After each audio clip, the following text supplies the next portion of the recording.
नमस्कार, मैं हर्ष राठौड़ के न्यूज़ के देश विदेश की खबरों में आपका स्वागत है। तो समाचार गौर करने से पहले नजर करते हैं हेडलाइंस पर। तो देश में कोरोना की दूसरी लहर के दौरान मौतों का आंकड़ा लगातार बढ़ता जा रहा है। बीते दिन रिकॉर्ड और 4.55 लाख के लोगों की महामारी की वजह से जान गई है। तो ये देश में कोरोना से एक दिन में हुई मौतों का सबसे बड़ा आंकड़ा है।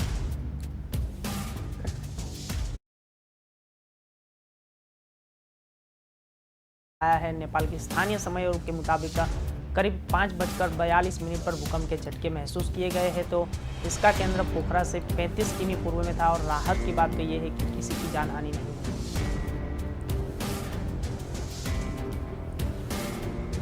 तो अरब सागर में उठा चक्रवाती तूफान और ताउते कर्नाटक, केरल, महाराष्ट्र, गोवा और गुजरात सबको डराने के बाद अब राजस्थान की ओर बढ़ रहा है। तो मौसम विभाग के मुताबिक यह अभी ये कमजोर पड़ता जा रहा है, तो जल्द ही इसके डीप डिप्रेशन में बदलने की संभावना है।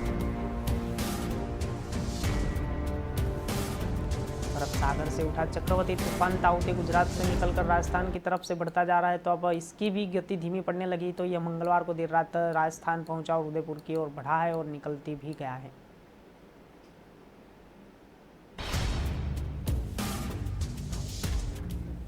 तो अरब सागर से उठा तूफान ताउते गुजरात में और राजस्थान की बढ़ रहा है। तो यही तूफान जिन राज्यों से गुजर रहा है वहीं तबाही मचा रहा है। तो इसके और दूसरी ओर राज्य का मौसम भी बदल गया है। तो मध्य प्रदेश, जबलपुर और भोपाल के जब बारिश हुई तो कई राज्यों में गर्मी वाले मई में और आसमान में बादल छाए।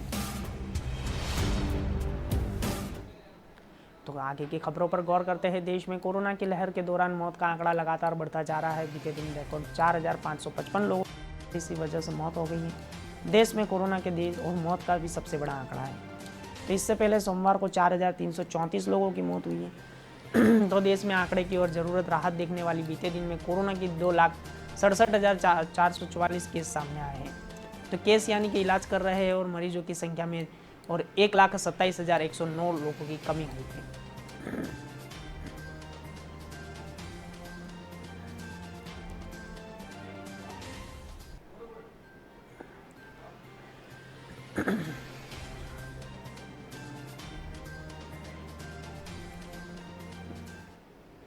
तो नेपाल में बुधवार और सुबह 5.8 की तीव्रता का भूकंप आया है। नेपाल में स्थानीय और समय के मुताबिक सुबह करीब 5:42 पर भूकंप के झटके भूकंप होता है।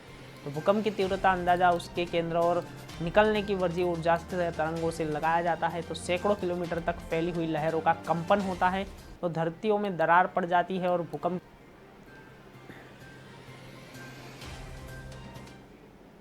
तो अरब सागर में उठा चक्रवाती तूफान ताउते में कर्नाटक, केरल और महाराष्ट्र के गोवा में गुजरात से डरने वाले बाद राजस्थान के आगे बढ़ रहा है। तो विभाग के मुताबिक और कमजोर पड़ता जा रहा है। जल्द ही इसके डीप डिप्रेशन में बदलने की संभावना है। तो गुजरात के कई जिलों में इसके असर से सोमवार रात और मंगलवार भारी बारिश हुई है। तो तेज हवाओं से चलने से कई जिलों पर और जगहों पर पेड़ उखड़ गए हैं। तो इसके गिरने पर और नेशनल डिजास्टर रिस्पांस और डीजी और ऐसे प्रधान के कहना है कि तूफान में सबसे बड़े दौर खबरों की ओर गुजर गया है। तो प्रधानमंत्री नरेंद्र मोदी बुधवार को गुजरात के तूफान और प्रभावित इलाकों के दौरे करेंगे। तो राज्य के मुख्यमंत्री और अधिकारियों के साथ मीटिंग करेंगे। तो सुबह और भावनगर पहुंचेंगे और इसके बाद वायुसेना के हेलीकॉप्टर के दीव और रास्ते के जिलों में नुकसान और जायजा लाएगा। और जैसे ही गुजरात के मुख्यमंत्री विजय रूपाणी ने बताया कि हवाओं की वजह से 40,000 पेड़ गिर गए हैं, 16,500 कच्चे मकानों का नुकसान हुआ है, 2,400 लोगों के गाँव में बिजली नहीं है, 122 कोविड हॉस्पिटल में पावर सप्लाई की दिक्कत हुई है। तो राज्य में 7 लोगों की मौत हुई है।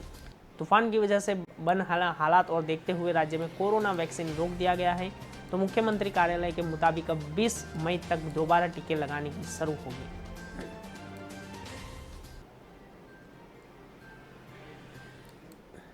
और अरब सागर से उठा चक्रवाती तूफान और ताउते गुजरात में निकलकर राजस्थान की तरफ बढ़ रहा है। तब इसकी गति धीमी पड़ने लगी है। तो मंगलवार देर रात तक राजस्थान पहुंचा है तो उदयपुर की ओर बढ़ रहा है। तो जैसे ही तूफान कमजोर पड़ने से अब 40 से 50 प्रति घंटे रफ्तार से हवा चलने की गुजरात से तबाही का मंजर सामने राजस्थान ने नहीं किया। हालांकि यही अब तूफान खत्म होने माना जा रहा है। तो मौसम विभाग ने अभी भी राज्य में अलर्ट मोड पर रखने की बात की है। तो पहले ही अनुमान है कि हवा की 60 किमी के अंतर से और तक रह सकती है। तो मौसम विभाग ने इस सिस्टम के कारण उदयपुर और जोधपुर संभाग के कुछ इलाकों में भारी बारिश की आशंका जताई है। मौसम विभाग ने और निदेशक राधेश्याम शर्मा ने बताया कि सिस्टम और प्रभाव के कारण मंगलवार देर रात तक बुधवार और के बीच बांसवाड़ा, भिलवाड़ा, चित्तौड़गढ़, डूंगरपुर, प्रतापगढ़, राजसमंद, सिरोही, उदयपुर, जालौर, पाली में भारी बारिश हो सकती है। और इसी अलर्ट को बीच में कुछ जिले में भारी बारिश कभी भी, और उसके अलावा जयपुर, अजमेर, कोटा, भरतपुर और संभाग में भी जिले में दोपहर तक शाम तक बारिश का अनुमान है। तो उदयपुर और शाम जोधपुर संभाग में कि जिले में बारिश की चेतावनी देखते हुए प्रशासन की जगह राज्य पर आपदा और एसडीआरएफ की टीम तैनात है। डूंगरपुर, बांसवाड़ा लोगों से बाहर निकल कर अपील की है। तो जैसे ही देखते हुए ये बिजली गुल होने की आशंका देखते हुए प्रशासन ने भी अस्पतालों और जनरेटर ऑक्सीजन का बैकअप तैयार किया है। केंद्रीय गृह मंत्री अमित शाह ने तूफान को लेकर मुख्यमंत्री गहलोत से बात की है और उन्हें राज्य सरकार की तैयारियों की जानकारियों के साथ केंद्र सरकार और जैसे हर मदद का भरोसा दिया गया है। तो कहते हैं कि किसी भी स्थिति के लिए एनडीआरएफ की टीम तैयार हो जाए।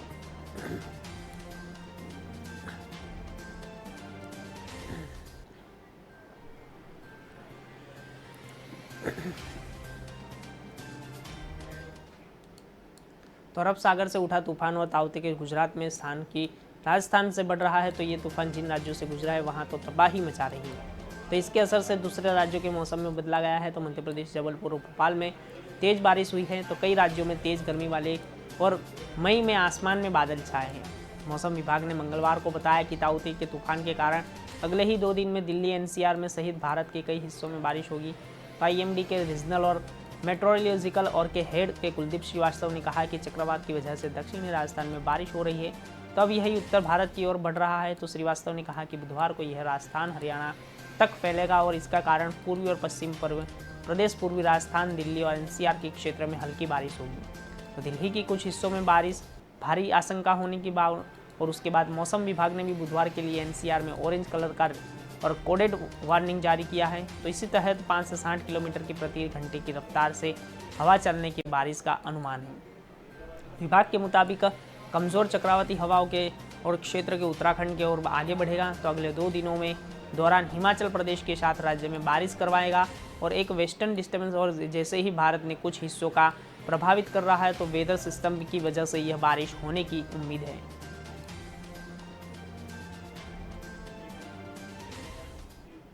तो खबरों में समय हो चला एक छोटे से ब्रेक का। लौटेंगे एक छोटे से ब्रेक के बाद। आज तो सब चमका दिया मैंने।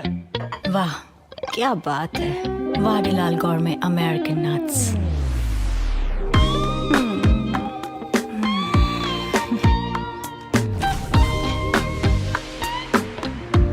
फ्लेवर्स इतने कि हर दिल बोले वाह Vadilal. Okay no my turn. What? Laundry अभी बाकी है।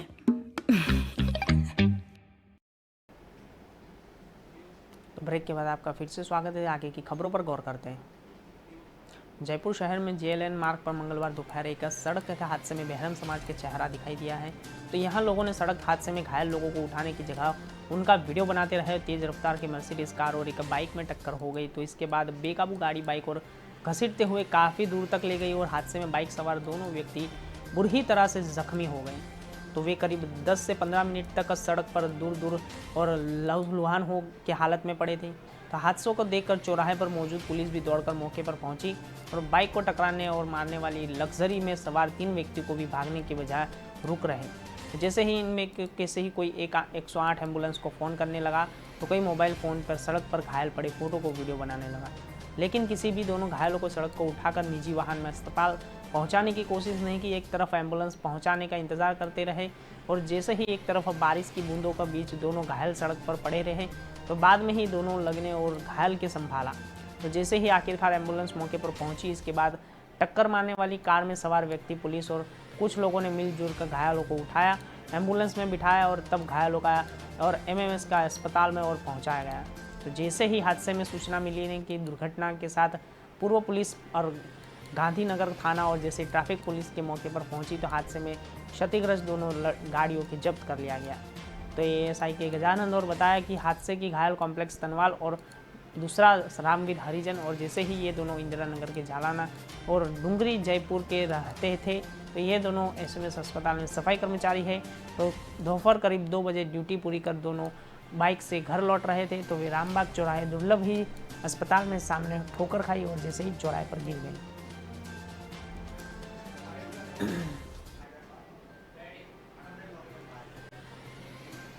राजेंद्र और नगर पुलिस ने कार से 20 लाख रुपए लेकर 7 लोगों को पकड़ लिया है। तो शाम को पुलिस ने विजलपुर के चौराहे पर चेकिंग अभियान चला रही है। तो इसी दौरान एक कार निकली और कार को रोककर तलाशी ली गई। तो बैग में उक्त रुपए मिले हैं। तो जैसे ही रुपयों के बारे में उन्होंने इतना कहा कि वे ये धामनोद की किसी ही कर्मचारी से लेकर आए हैं, तो पुलिस के आरोपियों की हिरासत में लेकर पूछताछ शुरू कर दी है। तो इसके अलावा इनकम टैक्स और विभाग को भी जानकारी दी है। तो पुलिस को शक था कि यह रुपये हवाला के हो सकते हैं। तो राजेंद्र नगर के ITI के उसमें से अमृता सोलंकी ने बताया कि और जैसे ही जनता कर्फ्यू के कारण वाहनों की चेकिंग की जा रही थी, तो शाम टीम को चेकिंग के दौरान यहीं से गुजर रहे एक कार को रोका और उसकी तलाशी ली। तो उसमें 20 लाख रुपए बरामद हुए। तो कार सवार ने दी लोगों को रुपए के बारे में पूछताछ करने के बाद संतोष प्रभा ने जवाब नहीं दे पाए। तो इस पर संगीन रुपयों को जमा कर इनकम टैक्स विभाग को जानकारी दी और जैसे ही दोनों को थाने ले जाया गया, तो ITI ने बताया कि प्रारंभिक पूछताछ में उनका कहना है कि किसी भी धामनोद के कर्मचारी उन्होंने रुपए लिए थे, तो बैंक में जमा करने वाले थे, तो पकड़ में आए। तो नरेश अग्रवाल के खुद व्यापारी बता रहे हैं कि बार बार बयान बदल रहे, तो इसलिए मामला संगीन लग रहा है। तो उनसे पूछताछ जारी है।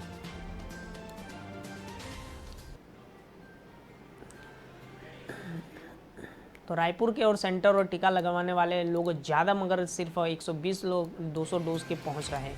तो इसी वजह से बाकी के लोगों को वो रोज़ लुटाया जा रहा है। तो उससे दूसरे दिन फिर लोगों को फिर से टीका खत्म होने की बात सुनने सामने आई है। तो शहर के अधिकतर सेंटर पर ही इससे परेशानी आ रही है। तो मंगलवार की सुबह पुराना सेंटर खोला पड़ा है। तो जैसे ही जिसका आखिरी और ऑनलाइन रजिस्ट्रेशन उन्होंने सेंटर पर एंट्री मिलेगी, तो यह सुनकर बाहर एंट्री मिलने के इंतज़ार कर रहे लोग भड़क गए। तो सोमवार को ऑनलाइन रजिस्ट्रेशन के बाद टीका खत्म होने की वजह से लौटा दिए गए थे। तो उन्होंने कहा कि हमने तो कल रजिस्ट्रेशन भी करवाया था, मगर कल हमने टीका नहीं लगा। तो जैसे ही दोबारा टीका का रजिस्ट्रेशन के नियम की बात सामने आई, तो हमने बता दिया कि हम सुबह में 5:30 बजे से खड़े हैं। बदले में गेट तैनात पुलिसकर्मियों ने कहा कि हमने 5:30 बजे से आकर लाइन में लग गए हैं, टीका नहीं लगने की भीड़ लगाए गए, अपने घर जाए। तो APL कोटे का टीका और ज़्यादा पहुँचने वाले से वजह ख़त्म हो रहे हैं। तो ऑनलाइन रजिस्ट्रेशन करवाकर सेंटर में लाने की वजह से लोगों को सेंटर में एंट्री दी जा रही है। तो जितनी भी डोज है उसके बाद लोगों को एंट्री नहीं मिलती, तो बहुत सी लोगों को रजिस्ट्रेशन के बाद भटकना पड़ रहा है। तो इसके बाद दूसरे केंद्र पर चले जाए और कुछ ही देर शाम जानकारी मिलती है कि अब टीका लगवाने आ सकते हैं, जबकि शाम के 7 बजे और 5 बजे तो सेंटर बंद हो जाता है। तो 100 से 70 लोगों को BPL अत्यंत के बीच कहा जाता है, क्योंकि सेंटर तक पहुँचाई जाती नहीं है।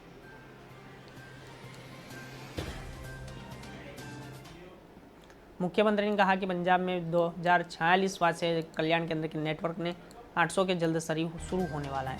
तो जैसे ही पंजाब के मुख्यमंत्री अमरिंदर सिंह ने कहा कि 100% वैक्सीन करने वाले और गांव को 10 लाख रुपए देने वाले को ऐलान किया गया है। जैसे जिसे खत्म होने वाली है, तो प्रोत्साहित करने के लिए सरकार ने कोरोना के मुक्त पिंड अभियान की शुरुआत की है।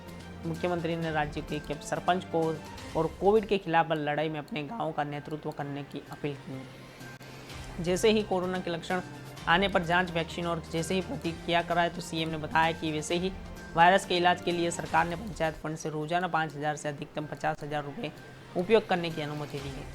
तो मुख्यमंत्री ने कहा कि ग्रामीण आबादी को कोरोना के दुष्प्रभाव और संवेदनशील बनाने की ज़रूरत है।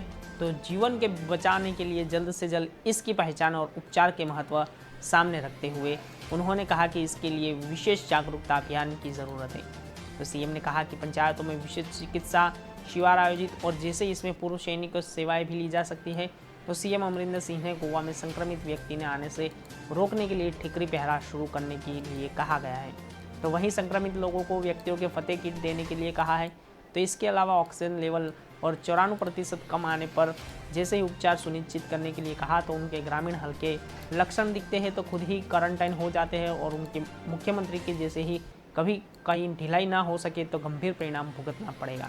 तो मुख्यमंत्री ने कहा पंजाब में 2046 स्वास्थ्य के कल्याण के केंद्र नेटवर्क और वहीं 800 से जल्द शुरू होने वाले और सरपंच के पंचों से 5 गाँव में केंद्र और संक्रमित इलाज के सुनिश्चित कराने के लिए कहा है। तो उन्होंने कहा है कि राज्य सरकार में 18 से वर्ष अधिक उम्र वाले वैक्सीन के लिए अलग अलग जगहों पर पर्याप्त मात्रा में वैक्सीन लेने की हर संभावना प्रयास कर रही है। तो इससे पहले ग्रामीण विकास के पंचायत मंत्री तृप्त राजिंदर सिंह ने बाजवा पंचायत सदस्य से अनुरोध किया है कोविड में स्थिति को नियंत्रित करने के लिए सरकार ने प्रयास समर्थन करने की आगे खासकर गाँव में जाकर कोरोना के मामले बढ़ रहे हैं। तो जैसे ही उन गाँव में लोगों को झोल जब्त करते डॉक्टरों को आदि पर भरोसा नहीं करने वाली सलाह दी है। तो साथ ही ग्रामीण क्षेत्रों में सरकारी प्राथमिक स्वास्थ्य केंद्रों में डॉक्टरों से परामर्श करने की सलाह दी है।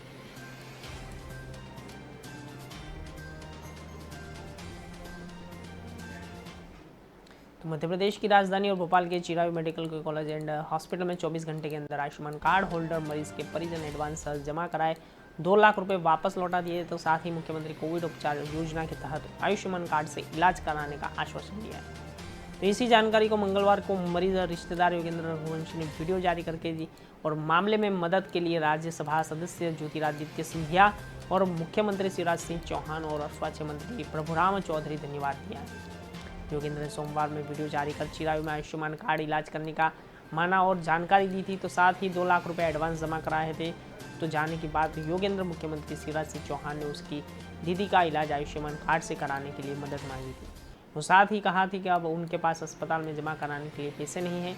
तो इस मामले पर राज्यसभा सदस्य ज्योतिरादित्य सिंधिया और योगेंद्र से बात कर मदद आश्वासन दिया गया है। तो इसके बाद आयुष्मान भारत और निरामन मध्य प्रदेश और उसके सीईओ विश्वनाथ और चिरायू अस्पताल के शौकज और नोटिस जारी किया है।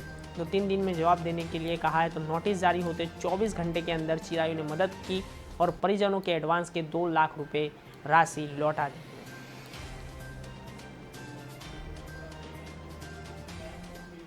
खबरों में समय हो चला एक छोटे से ब्रेक का, लौटेंगे छोटे से ब्रेक के बाद। तो शेफ, टेस्टी समोसे के बाद अब पनीर लबाबदार की बारी। अरे हेली जी, हर डिश में एक ही मिर्च। हाँ, मैं तो गजानन तेजालाल समोसे या किसी भी खाने को तीखा बनाने के लिए एकदम बढ़िया है, मगर पनीर में रंग रूप और कम तीखेपन के लिए हमें चाहिए गजानन कुमठी लाल मिर्च। जैसे दाल फ्राई में तीखेपन और रंग रूप का बैलेंस चाहिए, तो उसमें लगेगी गजानन रेशम लाल मिर्च। पर मेरे बच्चों को तो सादी सी भिंडी पसंद है। तो रोज के खाने के लिए गजानन प्रीमियम मिर्च। शुद्धता और स्वाद को ध्यान में रखकर गजानन ने तैयार की है विभिन्न मिर्च। अरे वाह शेफ, आप तो मास्टर हैं। तेजालाल, कुमठी लाल, रेशम लाल और प्रीमियम मिर्च के साथ गजानन है हर मिर्च का मास्टर। ब्रेक के बाद आपका फिर से स्वागत है। आगे की खबरों पर गौर करते हैं। तो छत्तीसगढ़ की राजधानी रायपुर में सरकारी दुकान के राशन लेने से ज़्यादा मुश्किल है। तो इसका टोकन लेना है तो कोविड प्रोटोकॉल के और दुहाई और राशन की दुकान में तय की सीमा तक लोगों का एक दिन में राशन दिया जा रहा है। तो बाकी लोगों को अगली तारीख का टोकन दिया जा रहा है। तो अभी बड़ी तादाद में लोग टोकन लेते पहुंचते हैं ताकि ये तारीख को आकर राशन लेकर संतोष नगर से लाने के लिए गोकुल नगर राशन दुकान के बाहर सोमवार की रात 9 बजे तक ठेले में 7 लोगों का आना जाना शुरू हुआ है। तो उन्होंने दुकान के बाहर ठेलों को लाइन से रखना शुरू किया और बंद दुकान के बाहर रात 12 बजे तक ठेलों की तादादी बढ़ी और सुबह 7 बजे तक 200 से अधिक झोले सड़क पर गरीबों की रेखा बनकर पड़े नजर आए। तो गोकुल नगर राशन दुकान के बाहर सोमवार रात 9 बजे तक झोला रख कर और गए लोग सुबह 5 बजे से यहां आने लगे। तो सुबह 8:30 बजे तक दुकानदार ने राशन दुकान खोली और बाहर खड़े लोगों के पास आया तो लोगों ने टोकन मांगने लगे। दुकानदारों ने कह दिया कि 12 तारीख से 19 तारीख तक के लिए टोकन बांट चुका हूं, तो अब नए टोकन 20 तारीख के बाद ही मिलेंगे। तो सुबह 5 बजे से टोकन लिए जाने वाले पर 4 घंटे इंतजार के बाद खाली हाथ पर घर लौटना पड़ा। तो दुकान पर बाहर कुछ लोगों ने राशन लेते नजर आए, लेकिन वे लोग जिन्हें पहले टोकन मिल चुका था तो उधर खाली हाथ लौटने पर लोग कहते हैं कि ये बात अगर दुकान के बाहर सूचना बोर्ड पर लिखी जाती तो हम दुकान में आते ही नहीं।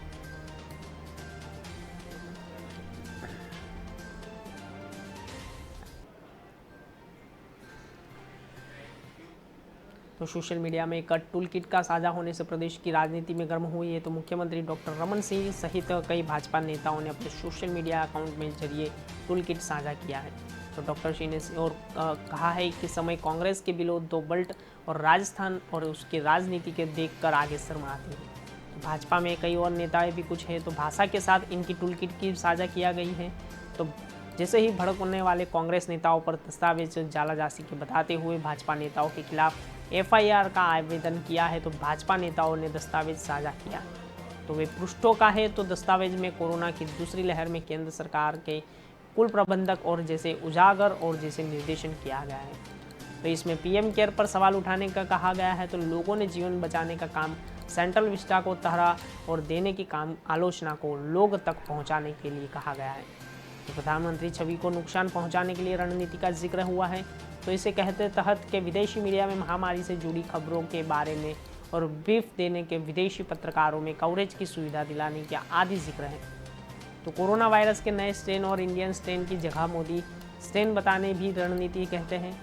तो कांग्रेस ने इस टूल किट को प्लाजार्ड कर दिया है। तो जैसे ही कांग्रेस प्रदेश अध्यक्ष मोहन मरकाम ने फर्जी दस्तावेज बताया तो उन्होंने कहा कि पूर्व मुख्यमंत्री डॉक्टर रमन सिंह द्वारा ऐसी फर्जी दस्तावेज साझा करना समाज में बेहद गलत संदेश प्रसारित करता है। तो साथ ही ये फेक न्यूज़ और को देकर समाज को अस्थिरता पैदा करता है। तो रायपुर निगम के सभी प्रभारी प्रमोद दुबे ने कहा कि फेक न्यूज़ स्प्रेड करना आपको शोभा नहीं देता।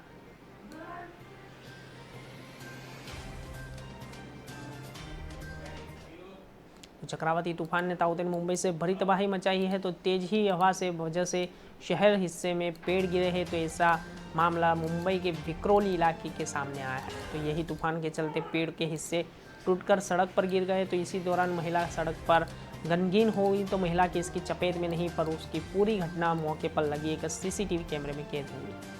तो विक्रोली के पुलिस ने स्टेशन में मिलकर जानकारी अनुसार घटना के सूर्यनगर विक्रोली पुलिस स्टेशन में कुछ ही देरी पर यही पेड़ तकरीबन 60 साल पुराना बताया। तो जैसे ही वीडियो सामने आया तो उसमें देखा जा सकता है कि महिला सड़क पर चल रही है। इस दौरान तेज हवा से पेड़ और एक महिला ये हिस्सा टूटकर नीचे गिर पड़ता है। तो महिला फुर्ती दिखाती है और उन्हें पीछे हट जारी करी है और जैसे ही कुछ लोग आते हैं उसकी जान भी जा सकती थी।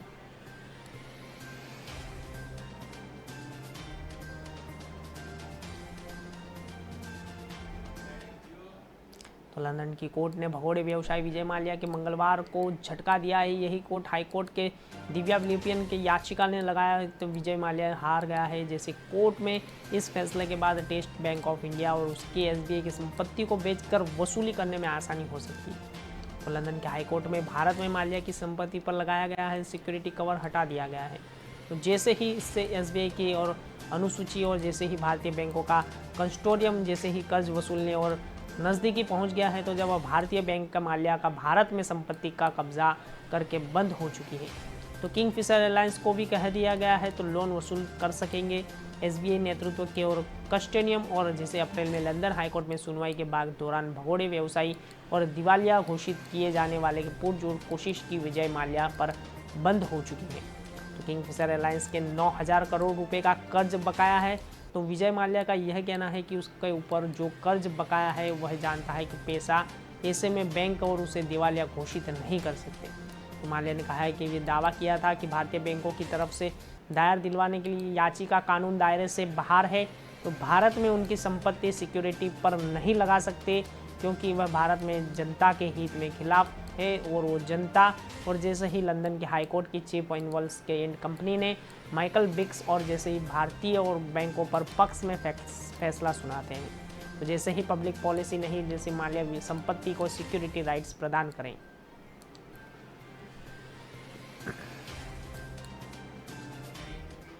तो इस हफ्ते में तीसरे कारोबारी दिन शेयर बाजार गिरावट के साथ खुले। तो आज सेंसेक्स 104.52 अंक पर, निफ्टी 49.5 पॉइंट पर नीचे खुला है। तो जिससे पहले मंगलवार के बाजार में लगातार दूसरे दिन बढ़त के साथ बंद हुए। सेंसेक्स 612.60 के पॉइंट पर 50,193 पर बंद हुआ है। तो जैसे ही निफ्टी 184.95 अंक पर बंद हुआ है। तो जैसे 15,108 पर और 10 पॉइंट के बाद बंद हुआ था। तो मंगलवार को सभी अमेरिकी बाजार में गिरावट के साथ बंद हुए। तो डाउ जोन्स और जैसे 0.78% की गिरावट के साथ 267 पॉइंट के अंक नीचे 34,060 पर बंद हुआ। तो नैस्डैक और 0.56% पे बंद हुआ। तो साथ ही 75.41 अंक पर 13,303 पर बंद हुआ था। जैसे S&P 500 इंडेक्स 35.45 पर बंद हुआ। तो साथ ही बाजार में फ्रांस और जर्मनी के बाजार में गिरावट के साथ बंद हुए थे। तो NSE के मौजूद पर प्रोविजनल डेटा के मुताबिक 18 मई को विदेशी संस्थागत निवेशक 618.49 करोड़ रुपए के घरेलू संस्थागत निवेशन और 4,449.52 करोड़ रुपए से मंगलवार को खरीदी हुई। तो सेंसेक्स 612 पॉइंट ऊपर 50,193 पर बंद हुआ। तो इसी तरह निफ्टी के 184 अंक पर नीचे 15,108 पर बंद हुआ था।